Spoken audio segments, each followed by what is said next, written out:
All right. Good morning, everybody. So, John, you started your career on the NYMEX. That's right. Yeah, post-business school.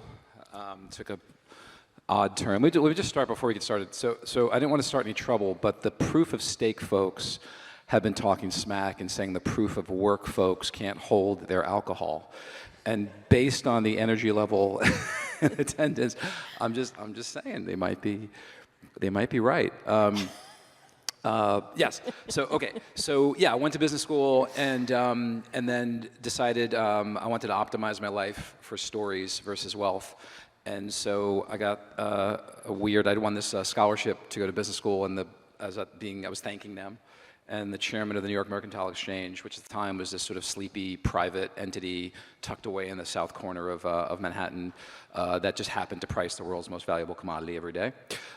He just kind of plucked me out and said, what do you do for a living? And I said, I'm supposed to start at Merrill Lynch Investment Banking on Monday. And he said, no, you work for me. You're my guy. And I just made a last-minute game time call.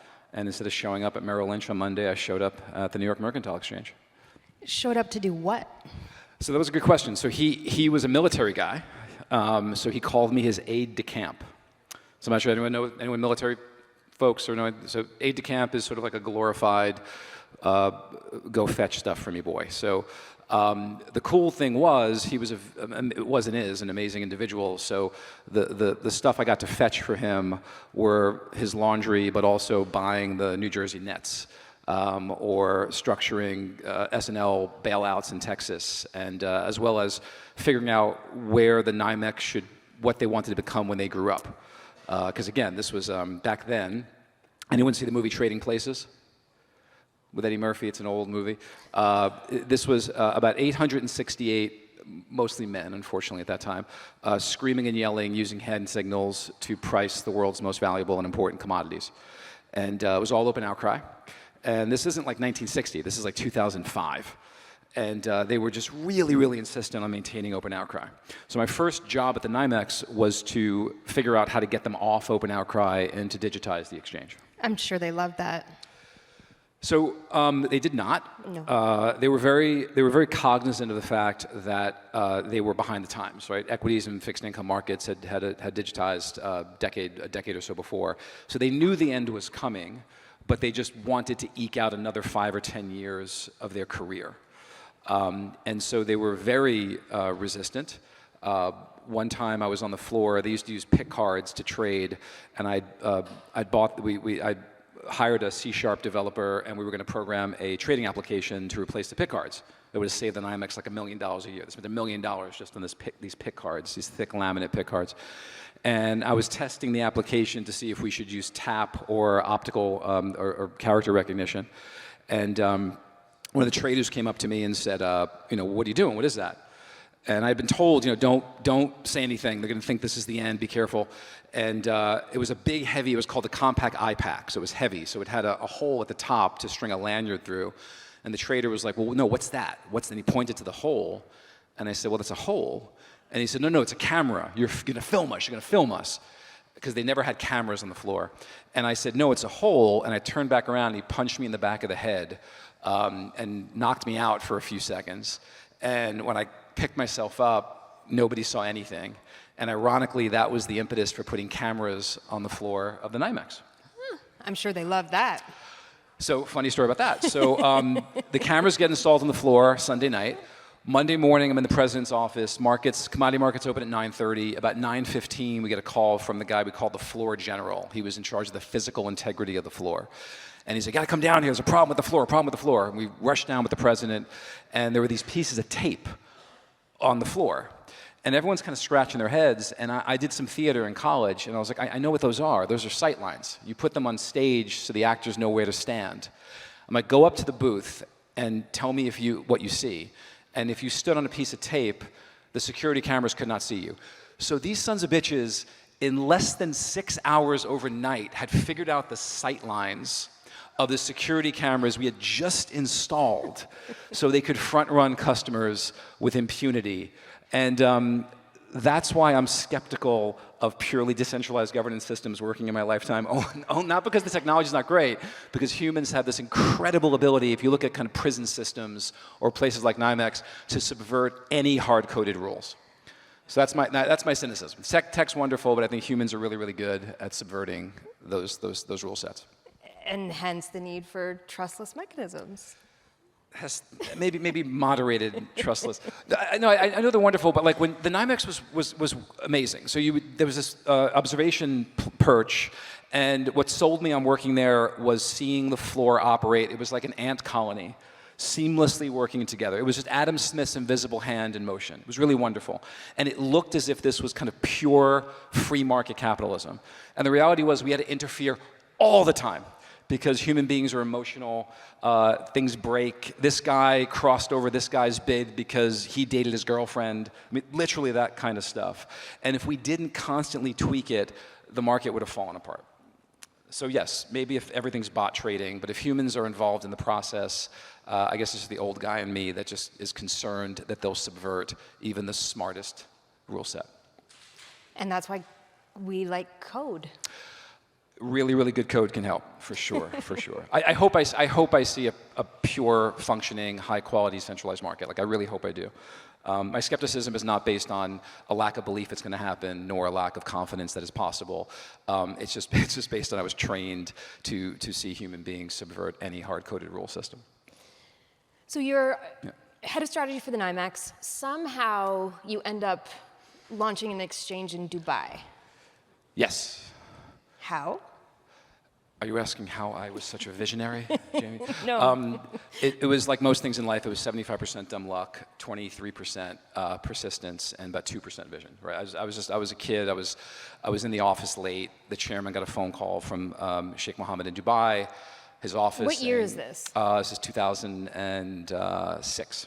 So still very early in Dubai's renaissance. Yes, there was still, the cranes were still building buildings. It was still, nobody in the US really knew about Dubai. Nobody visited there. And they said, you should open up an exchange here, because we want to be a financial center like New York. And the chairman of the exchange called me in his office and said, there's no effing way we're opening up an exchange in Dubai, but this came from really, really high up. So go there for a week, glad hand everybody, and then come back and slow death it over the next 6 months. And I was pretty young, I hadn't traveled much, but you could sense something extraordinary was happening there. And then also just intuitively, it never made sense to me that the most important pricing benchmark for crude oil came out of a place that produced less than 2% of that grade of crude oil, which is sour crude. It seemed natural to me that that benchmark would exist in the Middle East or somewhere close, but there had never been a place like Dubai that was willing to take that initiative to use a Western capitalist pricing mechanism to price crude oil, which no one thought the Saudis would ever go for. It was just a crazy, wild idea. But I'll give credit to Dubai and Sheikh Mohammed in the UAE. They were the actual visionaries there. I just kind of got lucky enough to be dragged along for the ride. What did you see in Dubai in 2006 that you think helped put them in a position to do exactly what they're doing today? Arguably, the blockchain crypto capital of the world right now is the UAE? Yep. They've carved out, I think geopolitically, so there's socially and economically, you go to the gold souk there, the spice souks, they're traders at heart. And that's applicable to many other jurisdictions. But combine that with sort of an understanding of the end of fossil fuel and a 50, 100-year vision. And then I think most importantly, the UAE has carved out, I think in my view, they're Switzerland 2.0. So the role that Switzerland served to the world post-World War II, you have to have a meeting place, right? The world literally can't bifurcate. You can't stop communication. You can't stop financial transactions. And so Switzerland, to some degree, served that function post-World War II during the Cold War, and I think now that's the UAE. The UAE is positioning themselves as the last place on the planet where you can see an Iranian billionaire, an Israeli billionaire, a US billionaire, a Chinese billionaire, and an Emirati billionaire all in the same restaurant, all chatting, all getting along for the most part. And I think that's an essential function of human interaction as in an increasingly fractured world. So they've been positioning themselves like that. There's a reason that when Brittany Grenier, the woman who was in Russian prison, there was a reason that when we swapped for her, we swapped in the UAE. So I think they're very well positioned geopolitically towards that end, and they're taking advantage of that to bring in high quality companies and build a financial center. And they understand what that means. When they came to New York, I mean, the NYMEX deal with them was a nothing deal. I think 75 million of equity. They were building apartment buildings for 10 times that value. But when Sheikh Mohammed's team came to New York and they walked around the floor of the NYMEX, and we told them about how after 9/11, the first two businesses the US government wanted open in New York were the NYSE and the NYMEX.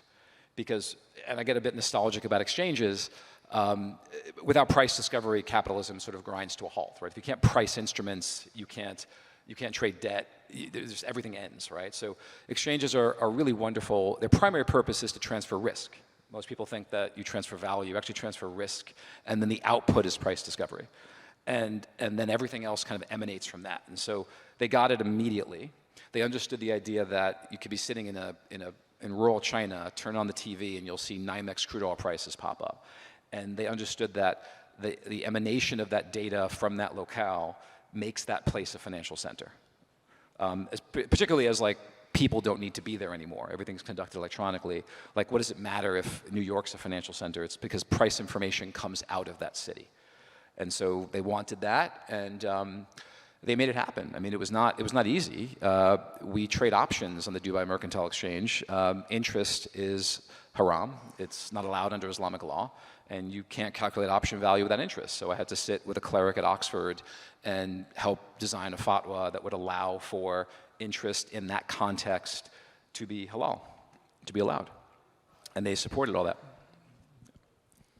And now you're in crypto. Yeah. Yeah, a lot of commodities guys, a lot of degenerate commodities guys are in crypto. Is that because Bitcoin's a commodity? I think it has character. So I won't speak to, there's way smarter people than me to opine on the philosophical nature and role of Bitcoin, but what I will say is that it trades like a commodity.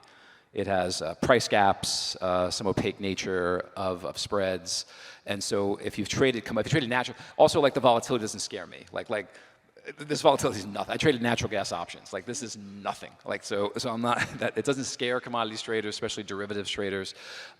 It feels like that. It's listed and fungible, but there's kind of feels like it trades OTC. You can get edge through information, which commodities traders for years loved. And so I think it's just, you feel at home trading Bitcoin specifically, but really other crypto assets. You feel more comfortable than, say, someone who's traded munis or large cap equities. And so I think there's a national gravitation. Also for the intermediaries, the brokers, a lot of it's voice brokered, a lot of it's relationship driven. So they feel at home, at least for now. Like most assets, I think over time it'll institutionalize, and those intermediaries will find themselves less valuable. And you naturally made your way to an exchange again in crypto. Because that's my value, right? That's what I know. I'm not going to pretend to know more than most people around the underlying asset. I understand how liquidity pools are built. I understand what motivates people to shrink and trade on wide bid-ask spreads. I got lucky with learning about crypto. I teach at MIT, and I wrote a paper on the DAO hack with a really smart research scientist there. I covered more the governance side of it. He covered the technical side. And in the paper, I called myself a cynical enthusiast. That paper caught the attention of a really wonderful fund called Polychain. They said, we need more cynical enthusiasts, fewer enthusiasts. They put me on the board of directors, and I got to learn from an amazing group of people about the underlying asset. And as I sort of realizing it shared characteristics with commodities, I grew a little more confident to work for a place like Coinbase. Okay, let's do a rapid fire. Sure. I think we've got about 8 minutes left. Okay. So 3 questions. First, what frustrates you most about this space? What do you think prevents more people from coming into our space? We're 10 years old now, a lot older. Yeah, I'd say 10% of the people in the space are probably responsible for 90% of the people who don't want to come into the space. So there's I don't think people overall, non-native people to the asset class, I don't think there's a dislike of proof of work or cryptographic-based assets. I don't think that's the problem. I think there's a bit of a personality issue. Some of the activities are very cringe, to put it mildly. So speaking both at a grassroots level and also institutional level, you know, again, I like telling things through stories. So 2 anecdotes. One is I take this boxing class in New York, and there's this young female instructor, and she was motivating the class, and the way she motivated the class was hit that bag. Ladies, a lot of women in the class, ladies, hit that bag like it's that asshole at the bar who won't shut up about Bitcoin.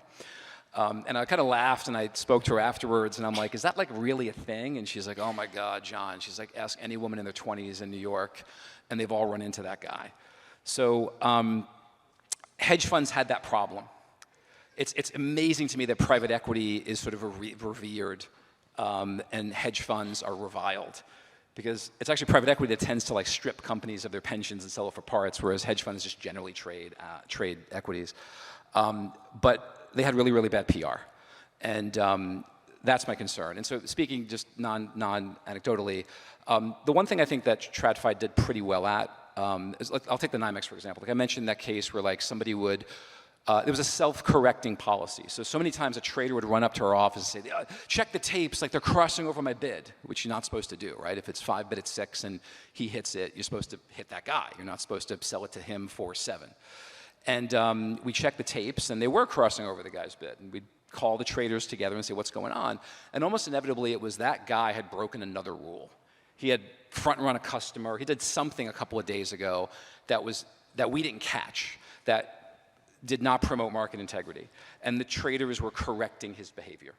They were punishing him, and we were kind of taught, just let him do it. Like if you don't let them do that, if they don't let them self-correct, bigger problems emerge.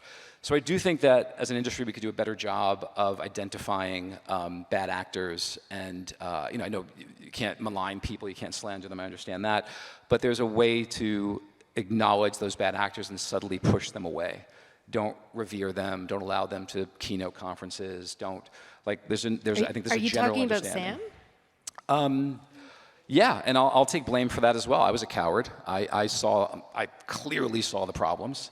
It was clear as day that, you know, I did say at a conference once, who would be okay with Ken Griffin buying the New York Stock Exchange? And everybody laughed, and I was like, well, but that's exactly what we have. Why is nobody talking about this? But I didn't talk about it as loud. I was scared. So I was as much of a coward as anyone. And we have to get better at that. We have to get better at self-correcting. Self-correcting. Yeah. And anyone wearing head-to-toe Gucci, that's like a great sign. If you're in a Gucci leather baseball cap and Gucci down to your sneakers, like that's nature's way of, like, that's a nature's rattle on a snake. Like that's just telling you this individual should not be a part of our community. Well, Sam, I'm gonna go on a limb. I feel like that's fair. Head to toe Gucci, I feel like that's a great, that's a red hood on a rattlesnake, right? That's a good sign. Or unwashed t-shirts and sloppy jogging shorts. Sam went the other way. When interviewing former presidents Clinton and Blair. Yes. Okay, so cringe, and we have bad PR as an industry. Yeah, and I said, look to how hedge funds failed in their PR effort. Ostentatious showings of wealth. Yeah. Lack of, you know, I go to lots of conferences, I don't see a large charitable component. So when you're showing wealth and there's not a pro rata increase in a sense of obligation to do better for others, I think that's problematic. So just a general sense of humility, particularly during bull runs. That's fair. Yeah. Funniest or craziest story of your career? I left this, I couldn't tell this for the book because it was too soon, but I think everybody's dead now, so I can tell this. So when I was training on the NYMEX floor, remember, it was open outcry, so all these pits, little physical pits, and there'd be like 120 guys around the pit for natural gas. And first day I took a floor, got to the floor of the exchange, there were like 10 or 15 guys, they weren't around a pit, they were just in the corner of the floor trading. And I was like, what's going on there? And my boss was like, don't worry about that, they're practicing, they're training. And I was like, they look a little bit old to be training, but all right. And then but I would see them every 2-3 times a week. Same group of guys, same corner. Is this public? It's being streamed. I'm looking at the camera. All right. But they're all, you just said they were dead. So they're trading, and I'm like, and I know, at his age, right? And I was kind of naive, and I was like, I was a kid. I was like, well, what's going on? And it took me about 6-7 weeks before somebody trusted me enough to tell me they had formed an impromptu cocaine futures market that was trading in the corner, and they ran it. That was it. on the floor of the most important commodities market in the world. So yeah, that's probably the wackiest thing. And that's why when I talk to institutions and they're like dismissive of Bitcoin and crypto and oh, it's all, I'm like that's just unfair. That's hypocritical. Like by the way, I was there when the first $100 crude oil price printed. It should not have. It was trading below 100. It was trading 95 bid at 97, and some trader just wanted to be the guy to print 100. So he was like 100, and then nobody cared. Everyone just went along with it. And you can laugh and say, well, but that 100 print had price discovery properties. And so it traded up to about 110. I mean, I'm confident it wouldn't have if he didn't cross over the bid-ask. So there's bullshit that occurs in TradFi all the time, and there's wackiness that occurs. So part of my concern with people, there are valid criticisms of digital assets, but a lot of it's just, I think, hypocrisy and a lack of understanding of the wackiness that occurs in TradFi. Okay, last question, Yep. And then we'll open it up to the audience. What do you think we as an industry are potentially missing or doing a bad job at besides our PR? So I can only speak to the way we're approaching institutions. I think some of the way we approach institutions doesn't make a lot of sense. So two things I see that I'm not a huge fan of. One is this argument to like large scale, well, three quick things. First is, it's really going well. I know it's really frustrating for folks who saw this meteoric rise beyond any other asset class in the history of the world. But for me, for someone who built contracts at NYMEX and tried to grow them, this has been the most extraordinary 7 years of my life. I mean, and institutions are coming. They don't come in waves, they come in dribbles. So I understand it's frustrating. I understand there's this desire for just exponential increase, but it is working. They are coming. Second thing is some of the way we sell to them I think is wrong. So I hear lots of folks sit down in front of large pensions. They get the opportunity to sit down in front of a CIO that manages a $100 billion pension pool, and they say, you got to be 25 basis points or 50 basis points or 1% in Bitcoin because it's non-correlated to everything, which everything's non-correlated until it's a risk-off environment, then everything's correlated. That's just a bad sell because you'll have to explain why the correlation increased later. Or they go, it has the ability to, asymmetric idiosyncratic returns up 10,000%. That's not how pensions invest. They don't buy lottery tickets. They just don't function that way. And if they did, there's lots of other things they could buy. So you're comparing yourself to like way out of the money upside calls or early stage venture, very early stage venture. So they just don't invest that way. I'm not saying those aren't valid arguments for maybe high net worth, but they're not valid arguments, not because they're not true. The non-correlated thing is not true when we're during risk-off periods, but because that's just not how those entities think. And then the last piece I'd say is that we're a little bit impatient with, there's a lot of folks who are reticent to acknowledge the validity of this asset class because they are corrupt, because they are stupid. There are some, no question there are some. But there's a lot of people who generally understand that switching costs are meaningful. And so there was an old trader on the floor of the NYMEX who was one of the, he didn't want the floor to change. And he buddied up with me, and he had a kind of soft sell approach, trying to convince me that electronic trading shouldn't happen too soon. And he knew he did it in a kind of self-referential, ironic way, because he knew it was the beginning of the end. He knew that electronic trading was smarter than open outcry and more efficient. But he made a really compelling argument to me once. I'll never forget. He goes, Johnny, there's a reason the design of the spoon hasn't changed since the day of the caveman. It effing works. And I was like, God, that's right. Like, it's fair. So I do think that not everyone who isn't ready for that leap is a Luddite or an idiot. And I do think sometimes we're a bit dismissive of folks who don't get it. Large institutions need to go through a process. And what I can say from I'm lucky enough to sit in this seat at Coinbase, they are going through the process. They're going through one quick last thing. So when we launched the jet fuel contract at NYMEX, it took us almost a decade, 7 to 10 years, to convince airlines to use it. And I was on those early phone calls, and we'd be on with the CFO of an airline, and he would say, yeah, we don't really speculate in commodities. And I'd be like, no, that's the point. If you don't hedge, you do. You're short jet fuel. And these weren't idiots, but they had to hire the right people. They had to redesign their risk systems. And it just took time, and it took pressure from us. It took pressure from equities analysts. That was the big rub, is we finally went to equities analysts and said the next time they do earnings and say they missed because of rising jet fuel prices, scream at them and tell them they could hedge on NYMEX. And so it took them almost 10 years to accept listed NYMEX jet fuel futures. airlines. Like, it's such an obvious thing they should do, and they didn't do it. So, but not because they were dumb, just because that wasn't their core business, and it was a different way of expressing risk. So I think we could be more patient with the folks who are genuinely trying to ease into it, at least on the institutional side. I can't speak to retail. That's fair. Any questions from the audience? Amber?